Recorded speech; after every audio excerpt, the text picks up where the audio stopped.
Bonjour, c'est Nicolas du site utilisersonmac.com.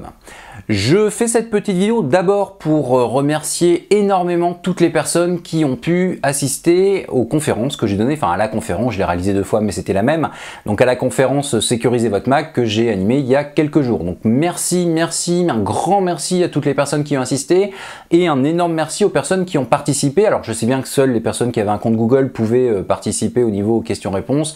Désolé mais pour l'instant c'est le plus pratique pour les conférences publiques, mais quoi qu'il en soit, un grand merci à eux. C'est toujours agréable de voir que plein de personnes s'intéressent à ce que je propose. Donc un grand merci à tout le monde.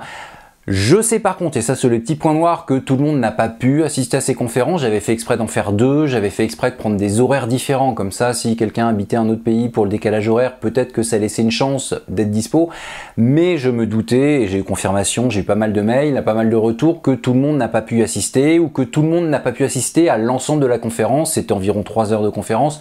Avec les questions-réponses, ça fait beaucoup, je le reconnais, mais je ne souhaitais pas réaliser plusieurs mini-conférences parce que je préfère tout voir d'un coup, c'est beaucoup plus simple. Maintenant, pour les personnes qui n'ont pas pu assister à cette conférence ou qui n'ont pas pu assister à toute la conférence, comme je l'avais dit avant lors de l'annonce, l'enregistrement de cette conférence ne va pas être mis en public, mais je vous propose d'acquérir cet enregistrement en passant par mon site internet. Alors déjà, vous pourrez revoir le plan. Je vous mets un lien en haut à droite de l'écran. Alors si vous n'arrivez pas à le voir et à cliquer dessus, vous allez dans la description de la vidéo, donc soit en dessus, soit en dessous. Donc dedans, vous aurez, donc comme je l'ai dit, le plan de ce que j'ai abordé dedans. Et si vous souhaitez acquérir l'enregistrement de cette conférence, eh bien vous aurez toute la procédure qui est indiquée dedans. Quoi qu'il en soit, il y a quand même plusieurs fois une question qui m'est revenue. Alors à la fin de la conférence, j'ai remis un petit résumé de ce qui était essentiel pour moi. Parce qu'évidemment dans tout ce que je vous ai donné comme conseil dans la conférence, je l'ai bien dit certaines fois, il y a des fonctions qui sont pas forcément indispensables, qui ne seront à activer que dans certains cas précis d'utilisation. Par contre, il y a des fonctions, pour moi, elles doivent toujours être activées, donc j'avais fait un petit résumé à la fin.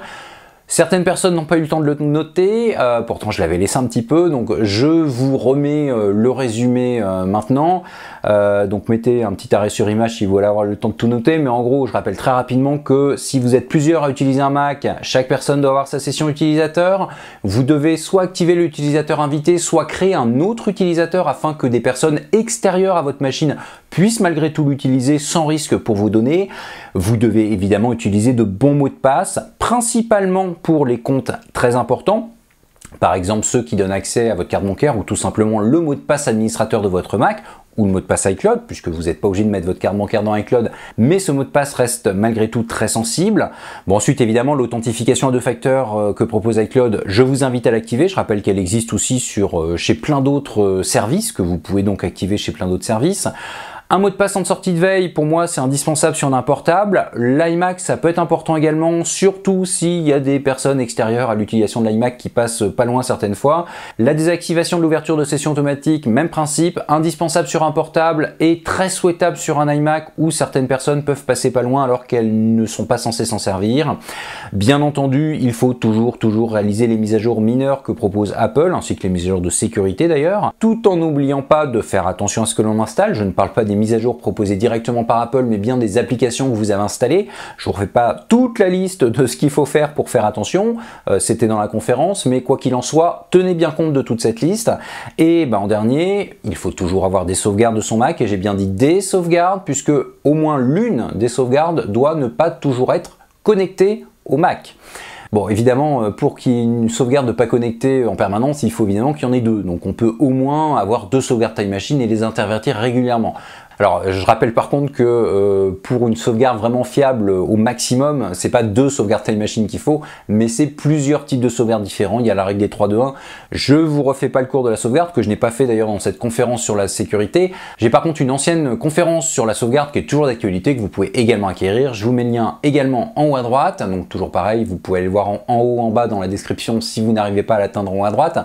Mais quoi qu'il en soit, je tenais encore une fois pour clore cette vidéo à remercier toutes les personnes qui ont assisté à ces conférences, à ces 2 conférences. Ça m'a fait beaucoup de plaisir de les faire. Elles ont été longues, environ 3 heures. Vous avez été nombreux à me demander de boire un petit verre d'eau à un moment donné, mais c'est bon, vous en faites pas, j'ai survécu.